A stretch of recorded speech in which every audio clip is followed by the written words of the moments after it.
Today I'm going to go over the 7 most powerful lessons that I learned from reading The Anatomy of Story by John Truby. What's going on? I'm John. I always thought of understanding stories by using a 3-act structure. So early on in The Anatomy of Story, when John Truby is deriding the 3-act structure, I was initially a little bit skeptical, but I decided to learn what I could anyway. And this book delivered. So let's get into the lessons. And I ranked all of these in order of importance. So the most important one is going to come last. Number 7.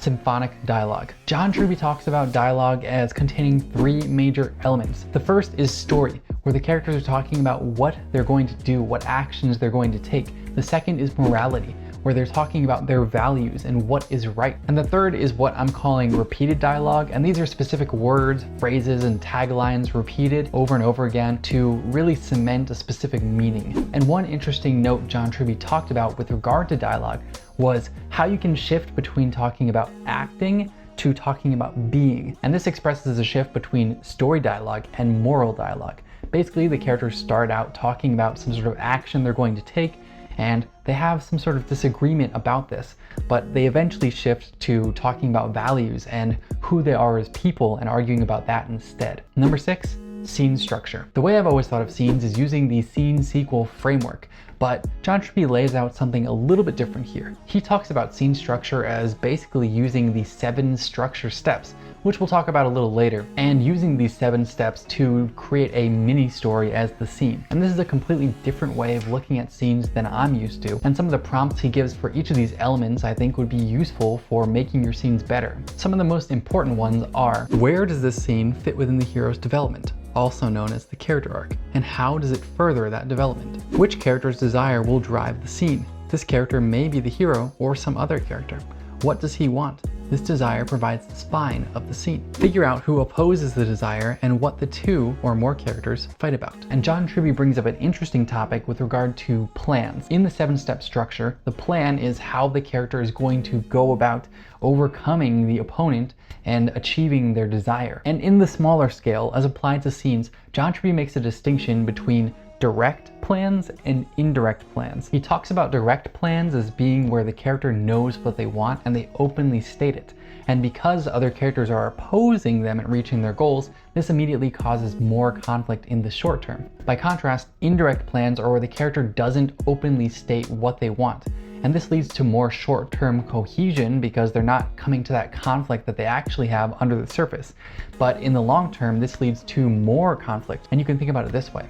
There are going to be characters who believed them, and they can feel lied to and betrayed when they find out this person, this character, was hiding their intentions. Number 5, the moral argument. This concept of theme and moral argument is something that I've often had trouble with because I've seen stories where the author is being far too on the nose, and I didn't want to poison my stories with this sort of a heavy-handed sermonizing. But the way that John Truby talks about theme actually makes more sense to me. John Truby talks about theme as an expression of the right way to live within the story. And he mentions specific ways that you can avoid making your stories feel preachy and sermonizing. 2 of these ways are making sure that the theme is expressed mostly through structure instead of dialogue, instead of the character directly stating the theme, and making sure that plot is balanced with theme so that theme is not overwhelming the story. And one of the structural tools he talks about that stood out to me the most in expressing the moral argument is the attack by ally. Basically, the hero engages in some immoral action in trying to get their desire and defeat the opponent, and an ally of the hero sees this and criticizes them for it. The hero naturally justifies themselves and doesn't really accept this criticism. And this allows the moral argument topic to be brought to the forefront through these 2 characters' interpretation of what is moral and what is immoral. He also mentions 3 of the 22 structure steps, another one that we'll talk about later, being the most important for actually communicating this moral argument. All of these structure steps actually come toward the end of the story. The first is the battle,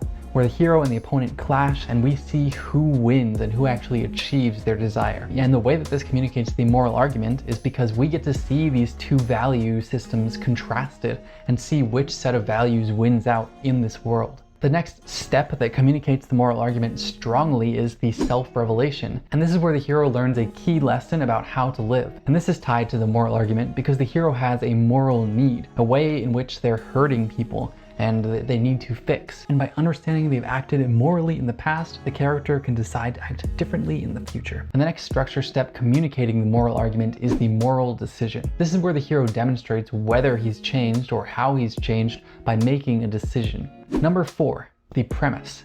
The premise is basically the story stated in a single sentence. And John Truby goes so far to say, what you choose to write about is far more important than any decision you make about how to write it.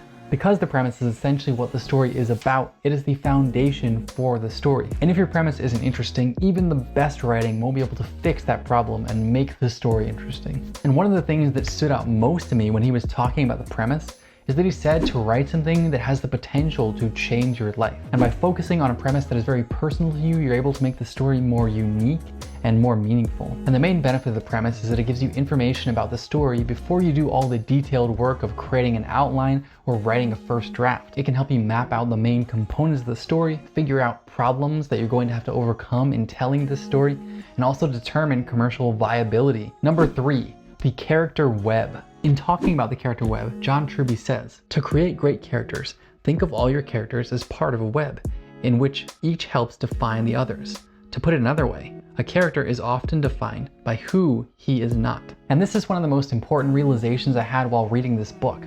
Before this, I knew that the protagonist and antagonist should be connected thematically, but I never thought of extending this thematic connection to every single character in the story. John Truby categorizes characters into different types: the hero, the opponent, the ally, the fake ally opponent, or the fake opponent ally. And one that stood out to me the most was a fake ally opponent. I'd seen it in stories before, but I'd never really found a way to express this idea of a ally on the surface that actually is working against the protagonist. He also touches on character archetypes, like the traditional archetypes you expect, like the king/father, queen/mother, those sorts of things. And he cautions you to make sure you're individualizing these archetypes so they don't just end up feeling like cardboard cutouts of the archetype. And when he was talking about designing the opponent, one of the things that stood out to me the most, because it has relevance to my story that I'm currently writing, is that the opponent and the hero should be in close proximity. They should be in the same place because it allows you to create more conflict between them naturally. And this stood out to me especially because in my story, the hero and the opponent are separated by physical proximity at certain times of the story. And I was wondering if there's ways that I can eliminate that proximity to allow them to create more conflict between each other. Another interesting concept that John Truby talks about in this section is four-corner opposition. This is basically the idea of having 3 different opponents who are competing with the hero as well as with each other. And all of these different opponents demonstrate a different approach toward trying to achieve the goal. And this allows for more conflict and deepens our understanding of the hero through comparison with these opponents. And I would love to figure out a way to work this into my story in the second draft. The way he details this 4-corner opposition in the book is useful, and I think it could really deepen my story. Number 2, the 22-step story structure. Unfortunately, because this would be like a really long video if I talked about it, we're not going to talk about all 22 steps here. I can talk about it in the future if you like. Just let me know in the comments. We're going to talk about the 7 major steps because these are present in all stories, and as I mentioned before, they're present in scenes, and he even mentions these being present in things as simple and short as commercials. So that just demonstrates how foundational these 7 steps are to telling a good story. So let's go through these steps one by one. The first is the weakness and the moral and psychological need. The weakness is the flaw that the character has in their current way of being. And John Truby distinguishes between 2 types of need: psychological need and moral need. The psychological need being how the character needs to change to overcome the flaw that's currently hindering them. And the moral need being how the character needs to change to stop hurting others around them. And I thought this was really interesting because I've never thought about this moral need before, and it ties in really beautifully with the moral argument we talked about earlier. So if you found that useful, make sure to smash that like button so that YouTube knows to show it to other writers like you. Okay, the next of the 7 story steps is the desire. And this is the character's goal in the story, what they're trying to achieve. This drives the whole story. And John Truby stresses that the need and desire need to be separate. The need is internal. It's about overcoming a weakness, and it's the root of the character arc, whereas the desire is external. It's about the character achieving something in the story world. And in talking about the desire, John Truby says, your hero's true desire is what he wants in this story, not what he wants in life. And this is an important distinction because the hero may desire many things, but only one of them can actually be the desire for the story goal. The next of the 7 is the opponent, and this is the person who's opposing them in the story and preventing them from reaching their desire. In talking about opponents, John Truby says, a true opponent not only wants to prevent the hero from achieving his desire, but is competing with the hero for the same goal. And by making sure that this statement is true of your opponent, you can force the hero and opponent to come into conflict over and over again. To do this, John Truby asks you to specifically focus on finding the deepest level of conflict between your hero and opponent. He says to ask yourself, what is the most important thing that the hero and opponent are fighting about? I referenced this earlier, but the plan is the next step. And this is how the hero will go about achieving his desire and defeating the opponent. And just through that statement, you can see this is tied directly with the opponent and the desire. The next step is much later in the story. It is battle. If you're familiar with 3-act structure, this is the climactic moment. This is the final conflict between the hero and opponent where we find out who wins. And an important note on the battle segment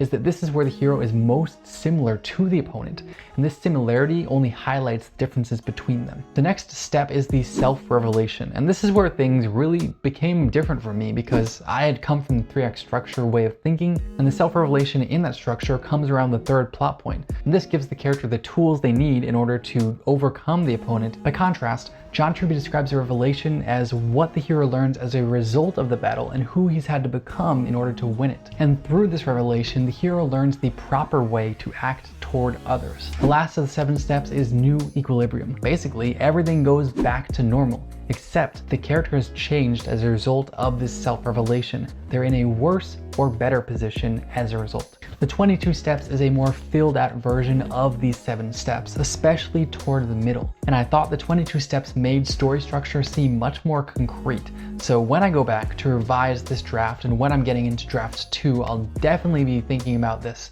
and I'll definitely be trying to apply these steps to my story. And one last note on the 22 steps. John Truby highlights that these are a framework. They're not meant to be used as a formula, exactly following them. Number 1.